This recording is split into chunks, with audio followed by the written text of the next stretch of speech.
Hello and welcome back to the Vast Vision Campfire Storyteller Conference.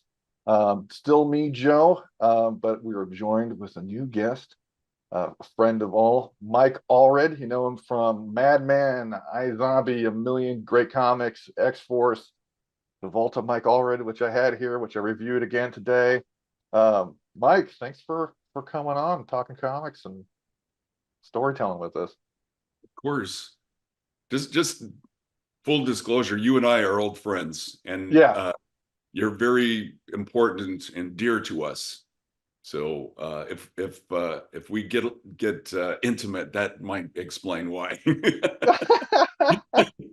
right on, man. Let's kick things off, making me tear up. I appreciate it, Mike. No, yeah, no, the whole, and it's funny because like we've talked about this to a certain extent, but like, yes, I have friendship with you and Laura, Han, Bond, the whole Allred clan is really important to me.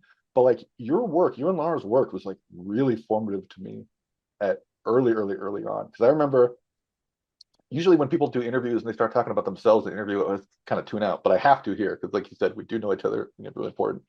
But so my comic stores growing up were 7-Eleven, right? And then Heidi Ho Comics in Santa Monica, which was a big store. But then there was a small store called Superior Comics that's long gone, and that was like my go-to shop. And I would go in there, and I was obsessed with like the proto image guys, like even like Larson and McFarlane and Liefeld.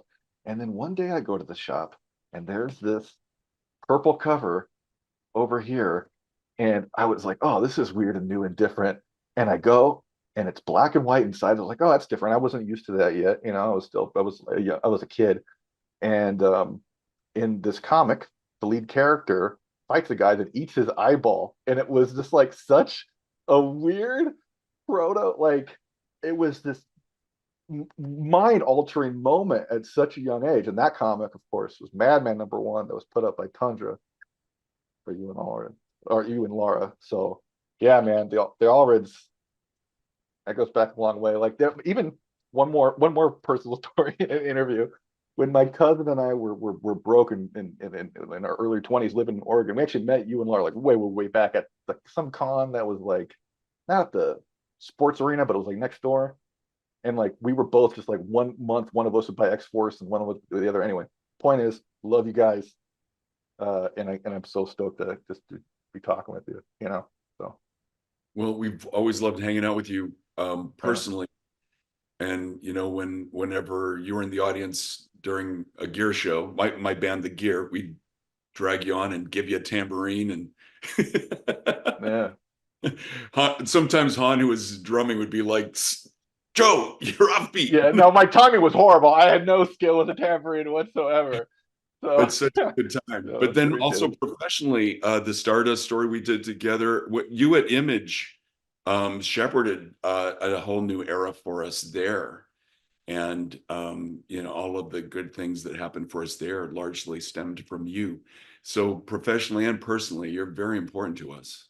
Right on. I feel like we're in a little bit of competition to make the other one cry first. Let's see how it goes. I Uh, love you, man.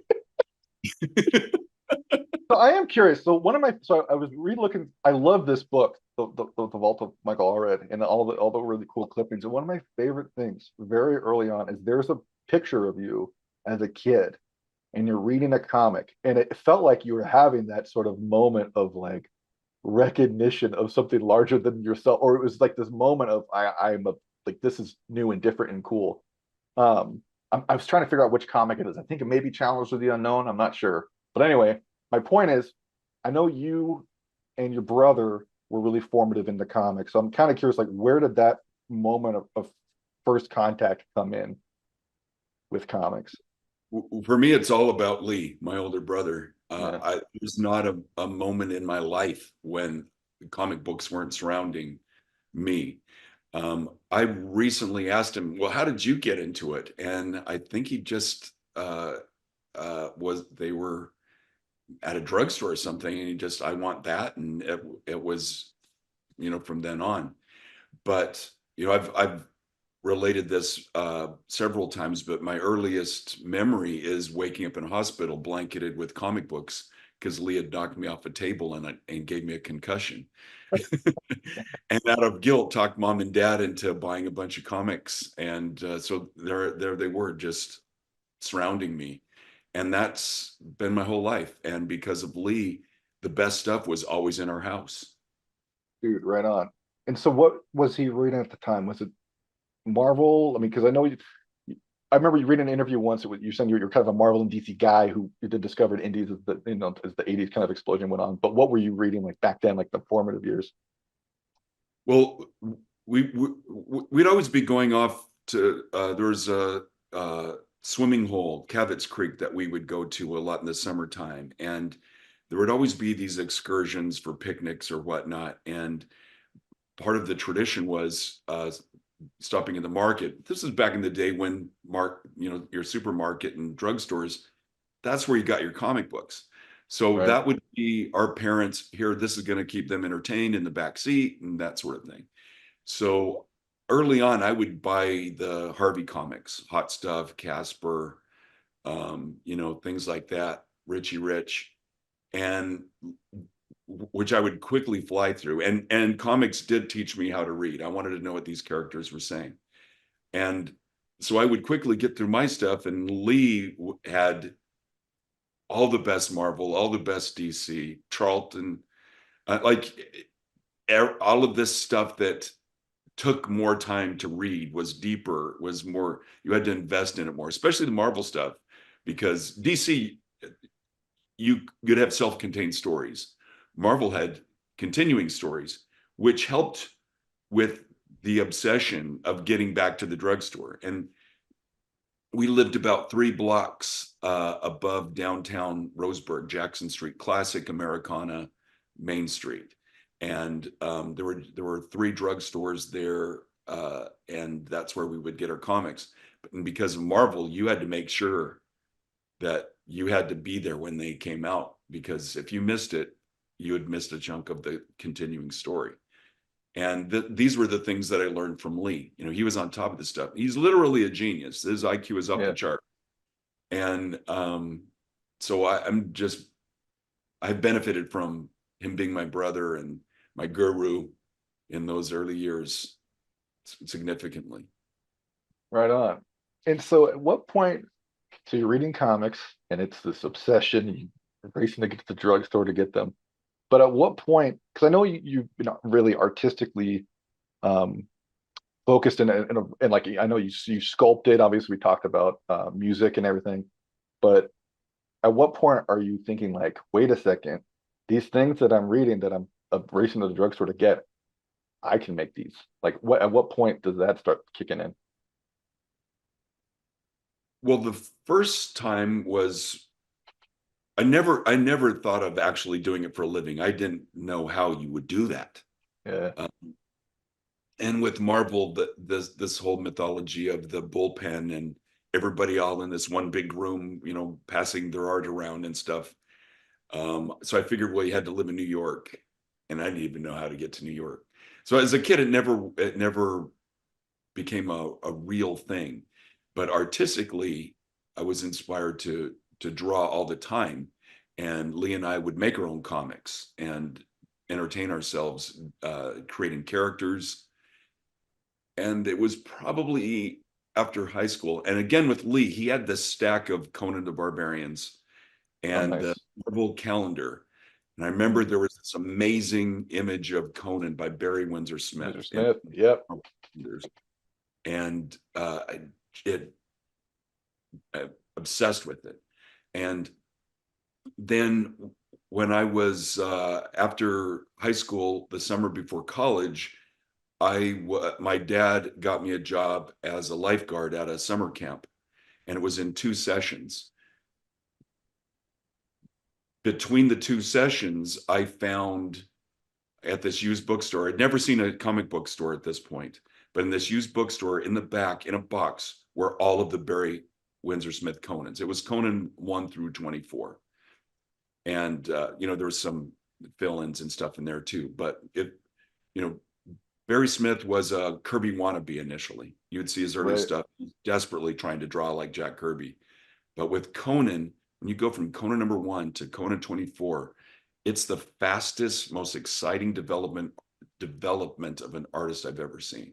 He quickly establishes his own style. And Song of Red Sonja, which is Conan 24, is just this lush, intricate, beautiful thing. That really knocked my socks off and inspired me. Now, I mentioned this like we were talking before. If you missed a run, if you missed an issue, too bad. Back in the day, there was no way, unless your friend had one or you found it at a secondhand store or something, you wouldn't be able to fill those holes in your collection. And I'd never even seen a Barry Smith Conan comic up to this point. It was just that image in the calendar. The stack that Lee had was the John Buscema stuff, which I loved. Yeah. But for this summer, this lifeguard job paid a whopping $500 for the entire summer. And I had been given half of that during this break between the two sessions. These 24 Conan comics cost $250. Right on, man. I had to have it. There they were all together. And so I blew half of my summer wage on these. And it was like, I always use the analogy of Jack and the Beanstalk, because at the end of the summer, when it was time to pay for some fees for college, Dad was like, "Oh, you got this." I was like, "Actually, I don't." And I had to explain to him that I had spent half of my summer wage already. And he's like, "On what?" And well, on these, on these, on these comic books. It's like, "You sold the cow for magic beans?" Yeah, Um, but to be fair, how much are those worth now? This is that Beanstalk brew, right? Well, I Good actually I investment. have a spinner rack like what's behind you, and that's where those Conan comics remain. That's my magic Nice. beanstalk. And Dude, that for rules. so but because of this, I thought I need to get serious. I'd always been an artist, always drew, and this was my first attempt at drawing full-size professional comic book art. And I took a Robert E. Howard story, can't remember what it was, but I started trying to adapt it. And I probably got about 4 or 5 pages in. And that was my first serious attempt at making a real comic book. And it was because of how lit up I was by Barry Windsor Smith. And to prove to Dad that I didn't waste this money. Well, it was then many years later when I was teaching television production at the Air Force Academy that I'd written a screenplay called Dead Air, and my Okay. friend Custis, who was a big comic book fan, reintroduced me to comics. I'd kind of given up on them. I'd spend my money on record albums instead of comics. And so he turned me on to what was happening in comics at the time. He gave me The Dark Knight Returns. He gave me Yeah. Mr. X that the Hernandez brothers had done. Yeah. Gave me Frank Miller Daredevils. And this just lit me up. And so I'd been storyboarding my screenplay. And it was at that point that I started drawing my first serious comic book. And that became my very first published work, the graphic novel Dead Air. So yeah, so we're talking mid to late 80s, and being exposed to all that stuff, and that completely relit my obsession with comic books and has been unbroken ever since from then. Right on. Yeah. Didn't you and Lee have an attempt at a comic together? They, right? Yep, that was So the where does same. that fit in? It was when I was doing Dead Air that Okay. I it was Lee had an idea for a superhero story, and we went at it. We did several issues. It was never published. Dark Horse has been publishing this Madman library, which Right. um, collects all of my creator-owned work, my at least all my solo work and many of my collaborations. And so Laura colored they, and it's in the first volume of the Madman library. This very raw. Yeah. Lee's a bit embarrassed by it. I don't know, man. I was looking at those day pages that are in a vault of Michael Allred, and there's something really exciting about them because you can tell this is a group of people who are figuring out we can do this, we can get away with it. And like there's little touches on there that I think really speak to not just like showing off your influence, but like kind of getting my favorite element of making comics is when you feel like you've kind of gotten away with something. And like you guys, your if I remember correctly, your logo was the lady in the radiator from Eraserhead. It was Right. like, why not? That's Like, right. that's our Yeah. company. Let's Yeah. go for it. In heaven comics, in heaven everything is fine or something like Yeah, that. yeah, Yeah, she's yeah, those humors on her face. But yeah. yeah, I was always injecting my favorite pop culture things Hmm. into comics. And I still do that more subtly now because I'm more aware of licensing and Right. copyrights and that sort of thing. Yeah, but it worked though, because I'll tell you, like as a reader, I discovered so much stuff. Because once I read that Tundra issue, it was locked in, right? And you guys were always really kind of made like one thing that was really great about the early Marvel comics in the '60s, where you felt like you were a part of something, right? Like now this is my understanding, my feeling was the DC comics, there were great stuff, especially like the '50s. Superman and Batman had crazy ideas, but it was kind of like someone telling you a story, right? Yeah. Like, but like dad's telling you this story. But with Marvel Comics, like you're in it, you're in the club, you know. And I think one thing you guys did, one of the many things you guys did really well with Madman, especially like your letters page, is like, dude, it's how I discovered like Dan Clowes, our friend Courtney Taylor. It's how I discovered Dandy Warhols, and like even David Lynch when you started talking about like, I'm really into this, and it was just like this, just this exciting feeling of, we love this stuff so much, we made this comic, and Yeah. now we want you, and like here's the stuff that we love, and now you go love it and do your other thing. So Yeah. I am, I think the greatest loss in comics has been the letters page. yeah, It was always I always loved the letters page sometimes as much as the comics, like and Yummy Fur or Eight Ball or yeah, and where you're getting the reactions of the readers and maybe a little bit of response from the creator, but also the creator sharing their obsessions and the things that right, they're into and stuff. I love that. yeah. And it's this cool conversations that kind of like permeate through eternity. Like, you go back and you read these issues of Fantastic Four, and you're like, wait, this letter's written by George R. R. Martin, you know? Or Right. I was just talking with Brandon Graham, and he was like, yeah, my mom had letters in Spider-Man, and it's like that still exists. And you find that issue, and it's like this relic, and it's got this letter from some friend or some, I don't Yeah. know. It is a cool bit of conversation. And I think a lot of it's coming back though, because like, you know, I'm here to talk about Mike Allred, not Vast Vision, but I what we are doing with the Vast Vision Discord is kind of like, okay, well, what does this look like now? Like this sort of like this direct interaction with, you know, you create comics in a vacuum. I mean, I know you obviously work with your wife Laura, and her office is right next to yours, but a lot of times you're just working in isolation.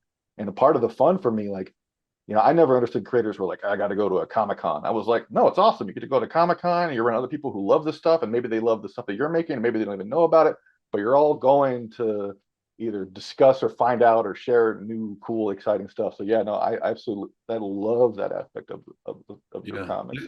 Lee had letters published in letters columns. I think the Legion of Superheroes, or I can't remember what, but he wrote to the comics. Mhm. And I think social media is when, I mean, it seemed redundant to do a letters column Uh-huh. if people were responding immediately, on social media. But I still liked having it locked down in print. When I look at my old letter columns, I know exactly what I was watching on TV. I know Oh yeah. exactly what movies I was into, what records I was listening to. And so it does define an era. Now almost everything I do is a special edition, or what it's not like Silver Surfer. I think we did have some letters in Silver Surfer, but and also X Force and Ecstatics. Mhm. But that's what the main thing I miss about doing a monthly series, or the main thing that would what would draw me to committing to a monthly series is having that constant interaction and response. Yeah, Yeah. I like that. Speaking of reaction and response, so you mentioned, and I mean, granted, of course, said established earlier, I know you well, but like you have all these influences from film, music. You've made your own. You made a movie Asterisk, and you're making Dead Air into a comic. But what comes makes you keep coming back to comics? Like Oh, why is that the one that it all filters through? again, it's except for like when I hit puberty and I only had so much money and I had a paper route and I was actually buying comics where I saw this Cream magazine with David Bowie looking like something from another planet. And all of a sudden my money started going to record albums. Right. So there was that brief period from puberty and early adulthood. But other than that, comics have been in my blood. They've just always been there. And even when I stopped regularly buying them, I still had my favorite things that I would revisit and enjoy. And I just lost track of what was happening. Also, when I stopped buying comics, it was when they killed Gwen Stacy. It was truly a devastating, traumatic experience for me. I remember bringing that home, seeing her neck snap. I couldn't believe it. She was one of my early crushes, her and Medusa, and but I was like, that's it. Why am I subjecting myself to this? And I cold turkeyed it. And then it wasn't until Charlie Custis turned me on to the stuff I mentioned before that I realized, wow, grow up, get over it. There's some amazing stuff happening here. And for the reason I keep going back to it is because it's so, it's just a natural thing for me to do. It's very instinctual. It's also the art form, it's as independent as you can be. Yeah. If um if you can draw and write, and if your wife is the best colorist in the business, then and then what has happened is, so making my own stuff, it's so easy, but also the collaborations are such a joy.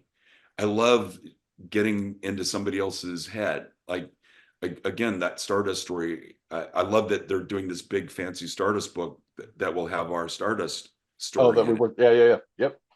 And then, like right now, I'm doing Batman Dark Age with Mark Russell, and I get a script and wow, I've been so lucky to work with just the best writers. And I love getting into their heads, seeing how they see things and trying to guess, you know, it's like putting together an awesome puzzle, but it's Hmm. so simple. It's so minimal. It's so tactile and it, it's not like I have to go hire a crew, like when we made a couple of features and stuff, which is fun, but it's Hmm. very involved and very expensive. Making Right. comics, it isn't expensive at all. And you know, I have my favorite art supplies and my favorite paper, and you scan it and it's there. It is. Laura colors it, goes off, and it's there. It is. It's so pure. I Yeah. I so it's as much as I love doing music and film and every other aspect of pop culture, comics are just right there and Yeah. instantly gratifying. I Yeah. can a story done so quickly and in a satisfying manner. So that's it's just there. Yeah. I am curious, how did you end up like, and Laura was also artistically inclined before she started coloring, but how did that like, wait a second, you're really good at this. I need someone to color these. Because I mean the initial Madman we were talking about earlier, Tundra, that was two color or one, oh, yeah, two, it was just, black and white and in like purple. Like how did that It's like a purple. collaboration come about? Well, with Tundra initially, there was concern about the cost uh, of color printing. That's Hmm. not so much concern these days, Right, yeah. but then it was. If, like, for instance, Jeff Smith on Bone, the profit margin was off the charts because it was a black and white book that sold really well. Mm. So a color book that sold that well, the profits wouldn't be so much. Right. With Tundra and me being still relatively unproven in the industry, um, I wanted to do full color. And we were, Dave McKean had done a book called Cages around Oh, that time, sure. which Mhm. had extra color. And so that was suggested, and I liked the idea of that. And so we went with that. And also, I'm I have to be specific about, I'm colorblind Right. now, but I'm a specific kind of colorblind. I can see and appreciate colors, but I can't tell them apart unless am constantly having to relearn them. So once somebody tells me that person's jacket is yellow, now I'm not thinking, oh, it might be green, it might be, my brain goes click, and then I learn that it's yellow, and then it locks in. Um, so it's a weird thing, but it's because of that, I wouldn't be a good colorist. Yeah. Laura, who's painted and been an artist her entire life, has a great color sense, and it's just the perfect collaboration for us that she's got those skills. And so I can see and appreciate those colors. It's hard to describe. So it's not that I see in black and white. My brain has to constantly relearn what the colors are that I'm looking at. Like I love Technicolor films, and Yeah. I have no idea how you see colors. I just Oh, know, interesting. yeah. So I discovered this, I was a kid, and I painted a portrait of, I saw a picture of Bob Dylan that I thought was interesting. So I decided to paint a portrait of this portrait of Bob Dylan. And Dad was looking at it and was like, that's really good. But can I ask you a question? I'm like, sure. Why'd you choose to make his skin green? Mm. It's like, what do you mean? Because I'm just mixing colors, just stuff out of the tubes, or maybe it was watercolors. I don't remember, but somehow I thought I was making a flesh color. I didn't understand the color wheel at that point. Now I know what colors make what colors. But then I was just eyeballing it and had made his face green. And then my dad was a shrink psychologist, and he had those colorblind books. You could see the dots. Oh, You know what I'm sure. Mhm. so you're looking at a circle full of dots, and if you see a certain number in it, then you know what kind of colorblind you are. And so he dragged these out, and he goes, "Yeah, you're colorblind." I'm like, okay. Yeah. It's interesting. One thing I was thinking about with you and Laura is it's interesting to track. You mentioned the Stardust story we did. It's interesting to track like the development of your working relationship and then how your art visually changed. Like I feel like that Stardust story and then Madman Atomic Comics, 'cause that was like kind of the exact same time. It's interesting, like it was a huge jump, as much as a jump it was from going from the Madman Tundra to Madman Adventures to to that, and then to what you're doing now on X-Ray Robot, and going back to Ecstatics. So I'm curious, like when you and Laura are working together, is it like how do you make those leaps? Like, is it just a natural progression, or like what's the collaborative environment like? It is a natural progression. It's we each have our own studios right next to each other. So we used to, when we first moved into this house, before we added onto it, we were in a tiny little space together, and which was fine. But it's nice to you know give her pages and then have her come back and go, here's what I've done, and constantly reconnect. And it was actually what in the middle of the night that I just rolled over and woke her up, that I had this idea for a process, because the way I'm able to hand her my pages and learning, I'm not a very technical person, but as I was understanding how she scanned things, and created channels and layers and whatnot, I realized that I could hand her my line art. She could then scan it, give it back to me, and then I could do tones and textures on it for her to then change those tones and textures and into color. So I'll do gray washes or get in there with graphite and do the modeling, which otherwise would be done digitally.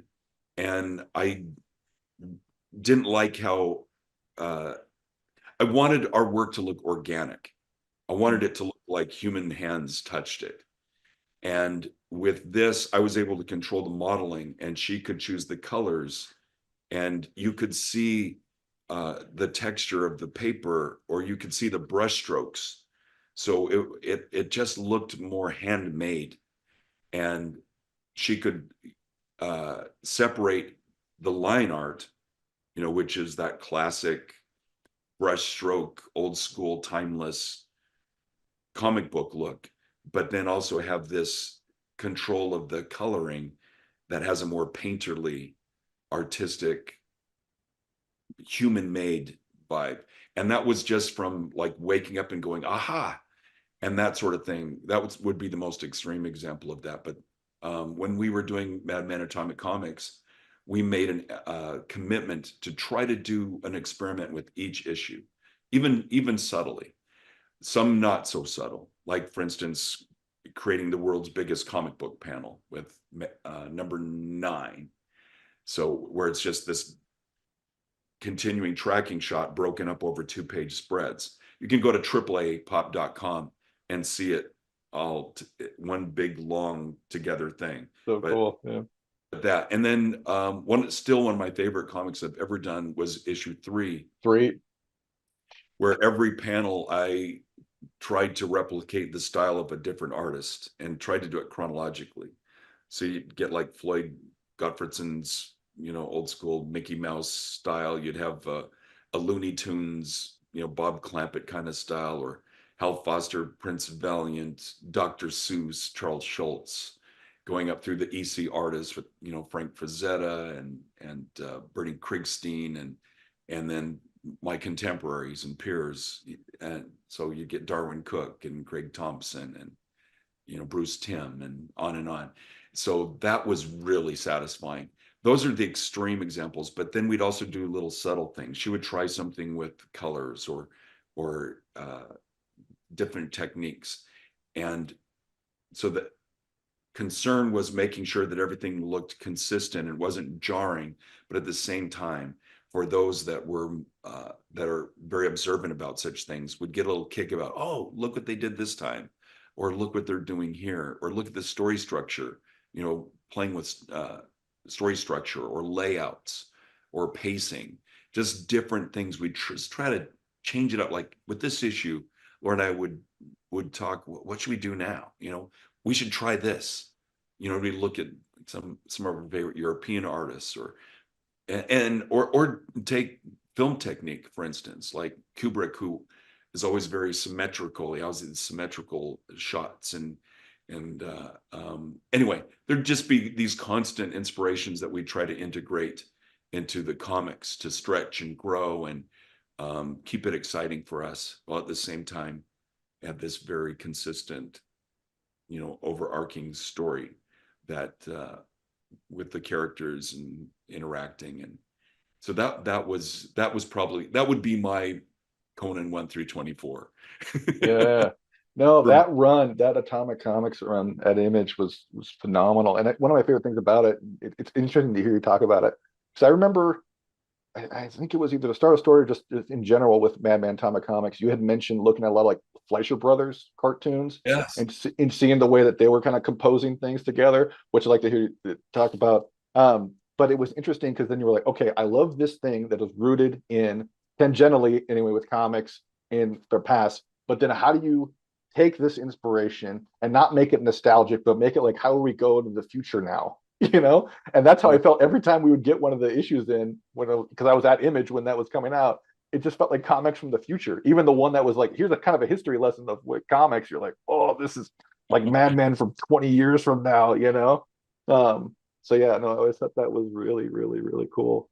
Um, Yeah, the but Fleischer Brothers stuff. Of course, there's this Fleischer Brothers Superman cartoons, mhm, but also you look at Popeye, they were constantly innovating. They were constantly trying things that uh, worked and were unique and exciting, but maybe not financially feasible. They mhm, uh, they would build models and rotate them so you would see the animated characters walking in front of these what looked like 3D images in the mhm. background because it still looked like it was drawn, but there were these models that they would just rotate around and um, but there was the feel of it, the look of it, and the texture of it, which I would try to do with you know penciling techniques and just make it richer. Our friend Al Columbia would was doing a lot of stuff where he was trying to make, not trying, but very successfully making Yeah. his pages look like they were taken from old cartoons, but they looked rich and they almost looked like they were actual cells. And Hmm. the backgrounds were really rich. And so with that, I like for instance the world's biggest comic book panel for Right. number 9. I did the background separately. So because how the Fleischer brothers had this continuing background, that's the first thing I did was take this long street with all the different buildings and shops and whatnot, and that's what I did first. Then I did all the characters individually, and then so Laura would then scan and color those separately, and then they would be cut out and placed, and it was almost like what is it, like color forms Yeah. where I could actually then move the characters, no, I want them more here. Of course, I would largely know exactly where I was laying them out. But then if when Laura had them separately, I could then go on her computer and move them around a little bit, and change them Oh, up a that's little. cool. Yeah, and because of that, they look like they're cells on a painted background. Yeah. Oh man, that is so cool. I'm curious, we kind of jumped ahead there, but I've kind of always wondered. So, you said did Dead Air, they now you had a couple of Detour Jaguar stories and did a little Grendel and everything. But what was it about Madman? Because you and Laura are people like we just talked about in your creative process, always thinking about the future, right? And like where do we go from there? But like Madman has been this sort of avatar for not even just not for both of you and like how you develop creatively. So I am curious, like as someone who is constantly generating all the idea of like what was it or and is it, in present tense about Madman that keeps you coming back as a creator? Well, we've all heard "Write What You Know," Right. and earliest comics were based on life experiences. I actually in graphic music, I had a strip called "It Was," which was Hmm. a retelling of my life. But you saw this character from birth on as an adult. He's reliving his life, and that was essentially me. And so the reader sees this young adult, but the people in the world regard them as they were in that real time, as a baby, as a toddler, as yeah, etc. Um, Not commercially successful, Hmm. and but satisfying. So graphic music, this is stuff that followed Dead Air, and I really enjoyed it. And even though I was there at the beginning of Vertigo and was doing that stuff, my personal stuff, um, I was confronted with my kids who are starting school and wanting to show their friends what their dad did, and I didn't feel like this was stuff that their friends would be impressed with or be interested in. It was very esoteric and odd. And for me, it was, artsy fartsy and satisfying on that level. But then being having this realization that I wanted to do something that my kids could enjoy, I tapped into what I loved when I was their age. and made this commitment to do an adventure book that would appeal to anybody as far as just with the action and the adventure and the pop of it, the visual pop of it, but also have other layers, deeper layers, existential layers that would be more thought provoking for an adult. Now, I didn't realize it at the time, but my favorite character was Frank Einstein. And what I didn't realize I knew it was my favorite character. What I didn't realize was that's who I was spilling most of me into. And I came to realize that Frank Einstein largely represented me, and his girlfriend Jo largely represented Laura. So it's really easy to go back, slip back into. I have this lengthy outline. I'll never be able to complete all the Madman stories I want to do. But it's always easy to slip right back into it because it's just so much a part of me. And Is this outline written down? yeah, like in sketchbooks Oh and man. ba ba ba ba ba ba ba ba ba ba ba ba. Then this happens, then this happens, then this happens, then this, yeah. So after I'm off this planet, somebody can dig this stuff out and completely ruin it. But no, it's the easiest work to do because it's pure instinct. It's just opening up my soul and pouring it out. So that's when something's easy, or maybe easy isn't the right word, but when something is easy to tap into, or is something that is constantly inspiring you. That's the word. It's easily inspired. So when I have that free time, and Madman is a free time project because my top commitments have to be with the collaborative stuff because there are other people involved. So I can't make other people wait when I've committed to those projects. So when I do have that free time, that's the first thing I want to do. I've already got my next, like right now, my next Madman project will be a 48-page special. Might end up being bigger, but that's what makes the most sense to have like a nice bow, a nice big. Here's the next Madman thing, and so that's what's in the works for me now. And I have another music book too, which is the exact same format of the Bowie book I did. And I can't reveal what the subject is yet, but that's my other free time project. Yeah.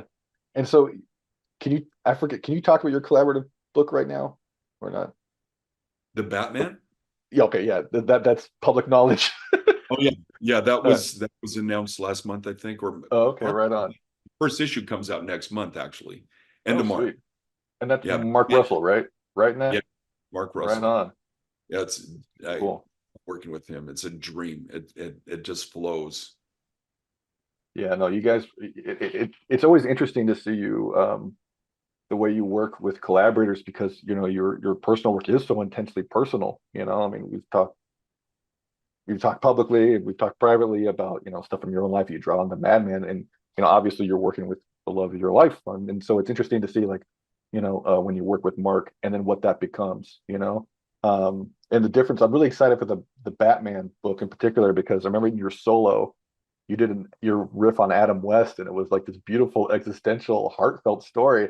And I think one thing I feel like we bonded on very early on is how seriously we took the Adam West Batman show. Like as a kid, I did not understand that it was a joke, and in fact, showing it to my son now, it's like I still feel that way. Where I'm like, I don't. This still feels like like a drama, and you took it that way and you made it personal. And so to see how it's going to look with you and Mark and Laura, um, was very interesting. So, which actually leads to me to a question that came up from a Vast Vision friend, Rob Guillory. He drew Chew and he draws and writes Farmhand at Image.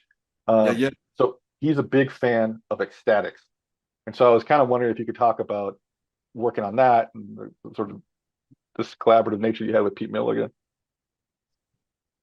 yeah. Well, I read an article.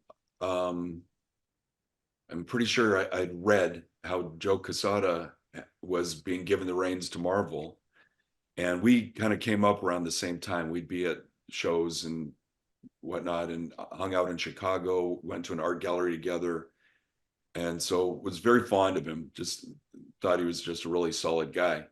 And reading this article just looked like, wow, this is going to be fun. And so I called him up and I just said, you know, this party that you're throwing, I want to go to this party. And he was like, great, cool. Let me see what I can do. And just kind of threw it out to the editors that I was interested in being part of this new Marvel in some way. Like I thought maybe I'd do an annual or a special or something. I'd done very little work for Marvel. I'd done a Untold Tales of Spider-Man, the first annual, things like Right. that. That'd be something like that. And so I got a few phone calls, and but Axel Alonso called me up and said, "Okay, you get to create your own Marvel Mutants. You're going to take over X Force, start from scratch, and it's with Peter Milligan."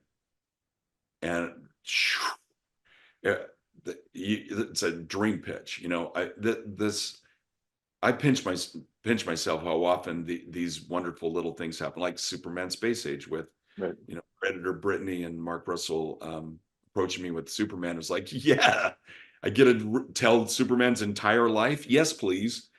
And then now again with Batman, but with this, it was like, well, X Force, huh? And Peter Milligan, and we're starting from scratch. And like, okay, because this at this time they were kind of relaunching everything, and there was an Hmm. X-Men month. You know, we had Frank Quitely and Grant Morrison with New X-Men. So it was like X-Men month, and this was going to be a part of that. And Peter Milligan, huge fan of his, and we had done a Shade the Changing Man short for Vertigo Jam, which when they launched the Vertigo imprint. So I'd worked with him before, and it was a dream. So his idea was, we're going to create all these characters, and then we're just going to kill them all in the first issue. And so here I am. I'm on the phone at this time, actually doodling this stuff out, and that at that time faxed this doodle to show some of these designs that I'd done while on the phone. And Axel's like, "This is cool, cool," but this floating potato with the word balloon dupe over his head, I don't know about that. He's like, "Look, this is stream of consciousness. I'm just doing this." And then he called me back the next day and he says, "You know, I have to rethink this dupe thing because I pinned this up in the hallway and everybody's running up and down the hallways yelling dupe." And so there might be something there. Now, in creating these characters, so then Peter and I started talking about, like, I had ideas for characters, their personalities, their powers. He had his, and so we kind of whittled it down. This one, we both like this one, we both like this one. And then for me, it was like, I know you want to kill everybody, but we, that's going to kill me. Kind of going back to the old Gwen Stacy thing. Hmm. We have a couple that are hands off, that I know that you're not going to pull the rug out from underneath me, that I know that they're safe. We don't have to let anybody else know, but I need to know that my favorite characters are not going to be killed off. And he was like, yeah, okay. And so one of them got moved to the second issue after the massacre, and that was Mr. Sensitive. He was one of my favorite creations. We had Edie, who then I was talked into sacrificing her. Um, anyway, so that's kind of where that all went. And for me, I was reading the script, I drew it as is. I wasn't being sensitive or precious about the graphic nature of the violence. It was like that's what it said in the script. If guts are coming out, then guts are coming out. I'm an EC Comics fan. I know how some stuff can be, too much. But for me, I was just thinking, well, this is the script. It got approved. This is what I'm drawing. Well, when it was time to go to press, Joe Quesada called me up telling me the Comics Code Authority has rejected the book. And I was like, oh, is that still a thing? And it was like, so I'm thinking, so and I asked him, oh, is that still a thing? And in my head, I'm thinking, oh, I'm gonna have to redraw these or black, silhouette characters or something. And he said, well, here's the deal. We're gonna dump the Comics Code Authority. It doesn't make sense. We're just not gonna do it anymore. And so the first issue is gonna say, hey kids, look, no code. And so that was probably one of the most historically relevant things that I've ever been a part of. That our first issue of X-Force killed the Comics Code because Marvel stopped using it, and then of course everybody else stopped using Yep. it shortly after that. Yeah, So because my understanding is that so that because there was like a board and everything, like there were different publisher representatives that were on a board, and Casada, I you believe, pay them to tell you what you yeah, can't do. people today can appreciate this. Since 1950, whatever, publishers were paying this independent board to tell them what to do, what was okay, and what you could do creatively.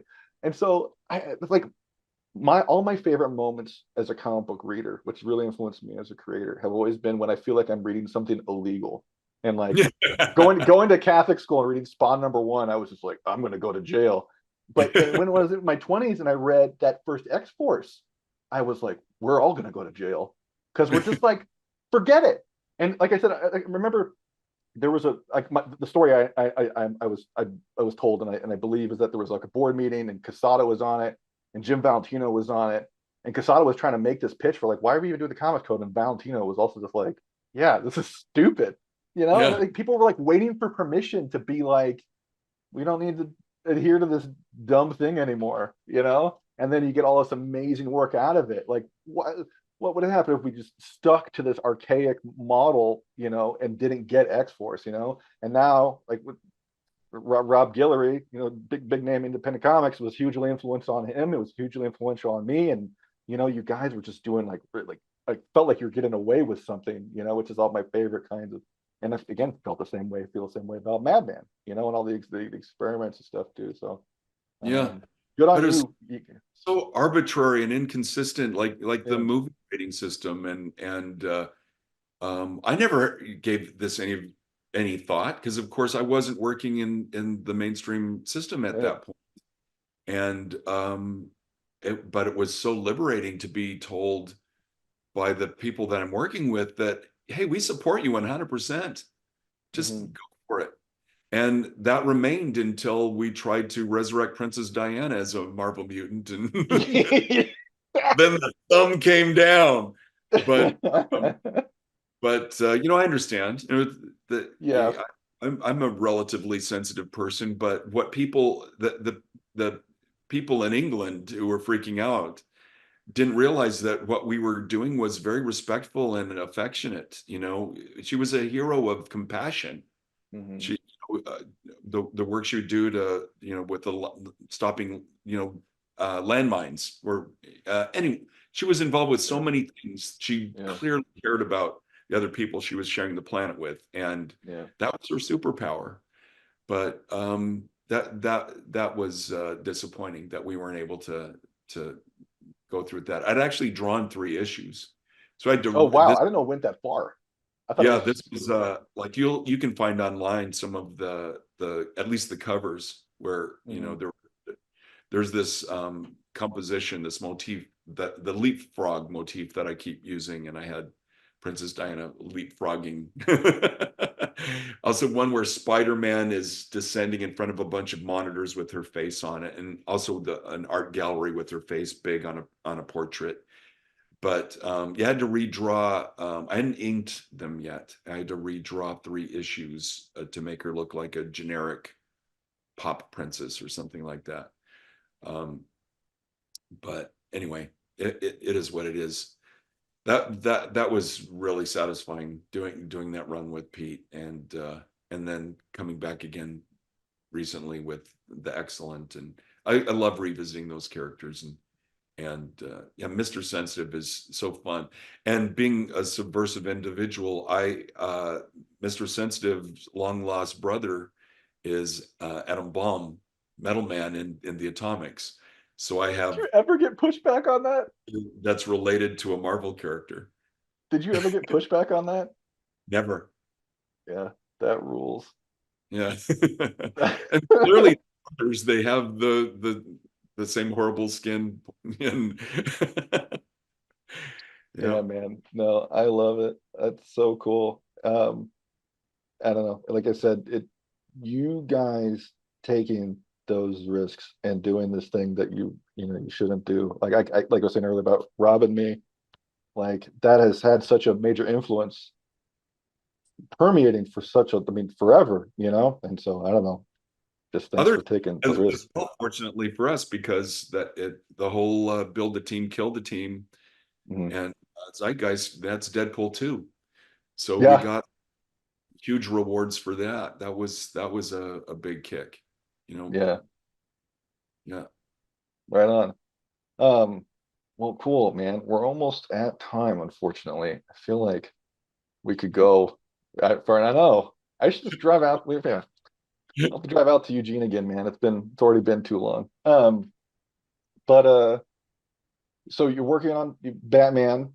Um, I guess if people are looking, you're on Instagram. Like, how do people find out about what you're doing and what you're working on? Um, yeah, Allred MD Mm, is my handle on all my social media. mm, I don't have a Facebook thing. mm, Laura does. Look, mm. there, um, but yeah, Instagram. What's Twitter called now? I launched off that right before Ringside came out. I was like, I'm good, thanks.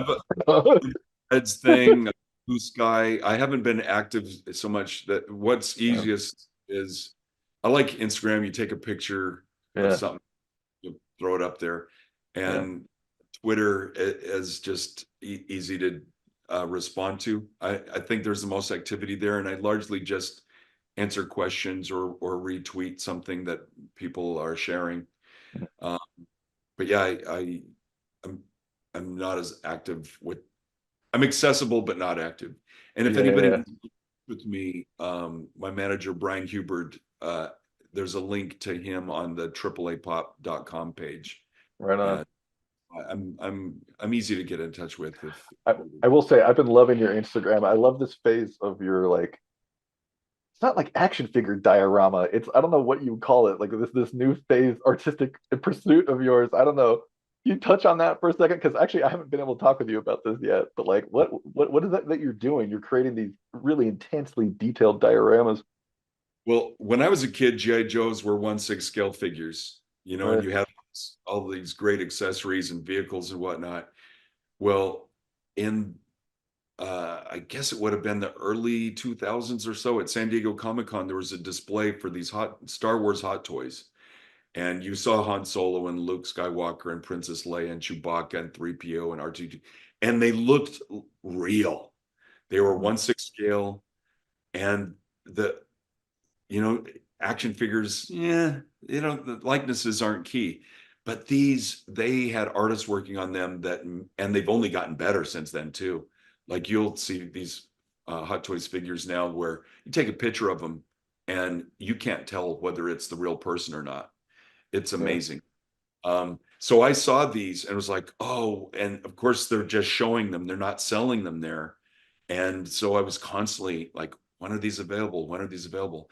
And so finally they became available. I sent away for them and I got, the original Star Wars crew. And those are my favorites.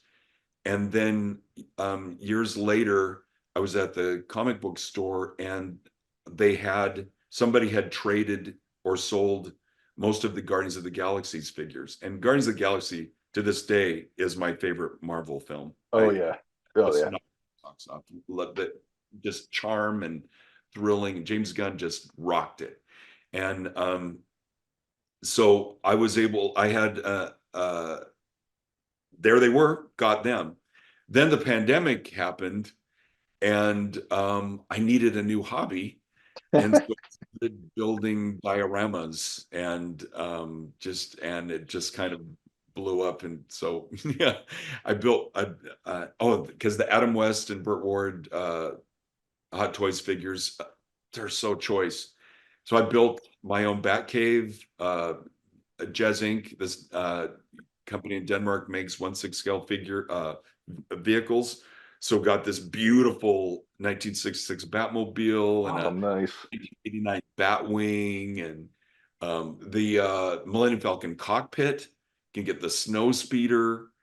The new Batmobile. I'd love the new Batman film. They finally got a costume where he could move his head. But I love this stuff. And so over the pandemic, I just went nuts with it and just I populated my studio with new friends. Right In my on, man. loneliness, I was like, nope, I'm not going to be alone. I'll bring in all these new friends. And so the amount of figures just really got out of hand. I But building love it. this is great. Like um the the uh the Falcon Bay when right before they see the Millennium Falcon for the first time in the original Hmm. Star Wars. It looks like in '94, and Chewbacca's sitting there waiting for them, and they go in, and it's like it's a piece of junk. Well, I built that, so I have all the characters out in front of that.